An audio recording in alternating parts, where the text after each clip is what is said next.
Hai Z-Friends, apa kabar Z-Friends? Ketemu lagi dalam Z-Tips Zoya kali ini ya. Ini ada pertanyaan ya yang akan saya bacain. Saya sering ketawa kalau misalnya dengan pertanyaan kayak gini. Bukannya apa-apa, karena masih banyak banget yang pertanyaannya serupa ini gitu ya. Nah, tolong sekali lagi saya minta tolong untuk memperlancar proses syuting dari YouTube ini supaya saya bisa banyak banget ya memberikan seks edukasi kepada Z-Friends semua. Kalau misalnya itu sudah pernah ditanyakan, coba dicari dulu sebelum bertanya pada saya, ya kan? Kalau misalnya dari YouTube saya sudah nonton tapi masih juga belum mendapatkan solusi, kemungkinan memang Z-Friends butuh konseling, ya kan? Karena gini, ketika Z-Friends mengalami problem ya, bisa jadi kan nggak mungkin yang namanya masalah, apalagi secara psikologi ya atau seksologi klinis. Artinya itu kan adalah penumpukan problem yang akhirnya menjadi sebuah konflik gitu ya dalam diri kita secara psikologis. Itu kan terjadinya by proses, jadi nggak mungkin hal yang bisa dialami menyebabkan masalah sekarang mungkin itu sudah disebabkan dari 3 tahun sebelumnya, 3 minggu sebelumnya, nggak mungkin diselesaikan dalam waktu beberapa menit gitu ya. Ini adalah cara-cara yang setidak-tidaknya yang membantu Z-Friends semua untuk bisa mengatasi masalah ya. Kalau misalnya lewat tips ini nggak bisa diatasi, berarti memang harus konseling gitu ya Z-Friends ya. Mohon pengertiannya. Jadi jangan maksa, Mbak Zoya kurang nih solusinya. Mungkin memang butuh konseling kali, bukan hanya bisa curhat aja ya. Oke. Nah, ini buat laki-laki yang bertanya seperti ini. Saya tahu ada banyak sekali pertanyaan yang serupa ini, tapi saya tidak masukkan satu persatu ya. Semoga ini menjawab sekian banyak pertanyaan sehubungan dengan sperma. Mbak, bener nggak sih kalau cewek mengisap sperma laki-laki itu dia bisa awet muda? Mitos atau fakta? Nah, kalau misalnya rajin ikut Z-Class pasti tahu bahwa ini adalah mitos. Penjelasannya ya, penjelasan secara klinisnya adalah begini ya.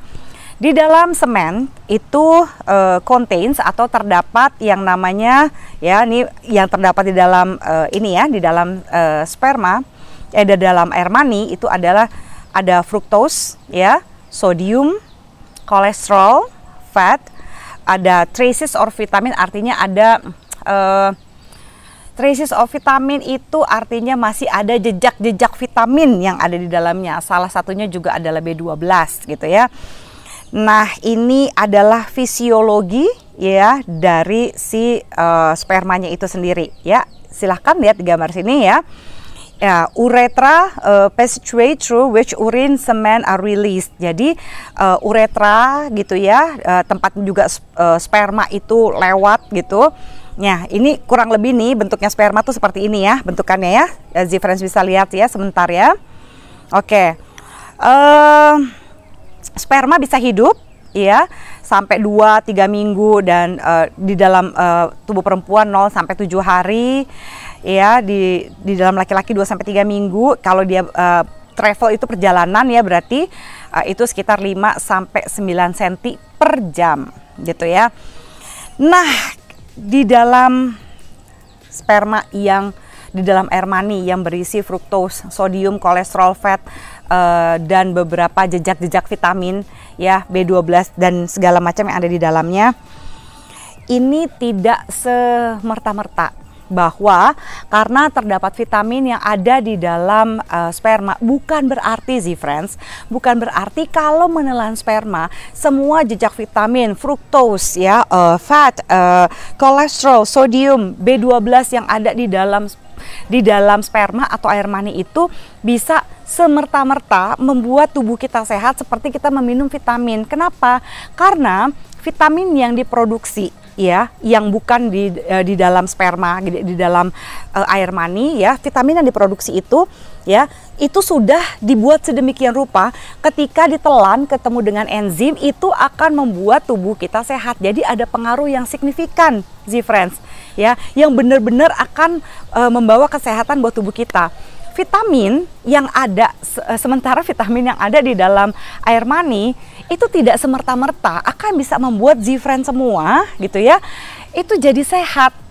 Meskipun memang betul ada kandungan vitamin di sana ya. Jika sekali lagi saya mau mengingatkan para Z-Friends semua, segala sesuatu yang terdengar masuk akal bukan berarti itu adalah fakta, ya. Segala sesuatu yang masuk akal Z-Friends bukan berarti adalah fakta. Artinya kalau misalnya memang betul, waduh ini masuk akal dong, di dalam sebuah di dalam semen ya, di dalam air mani itu terdapat kandungan-kandungan vitamin, ada B12, ada protein, ada fructose dan segala macam. Tapi ya faktanya kandungan-kandungan vitamin yang masuk akal ini belum tentu secara klinis bisa membuat kesehatan tubuh.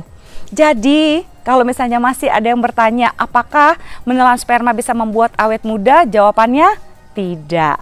Ya, terima kasih Z-Friends untuk menyimak Z-Tips saya kali ini. Semoga ini membawa pencerahan buat Z-Friends semua, ya, dan menjawab banyak sekali masih pertanyaan seputar air mani dan sperma.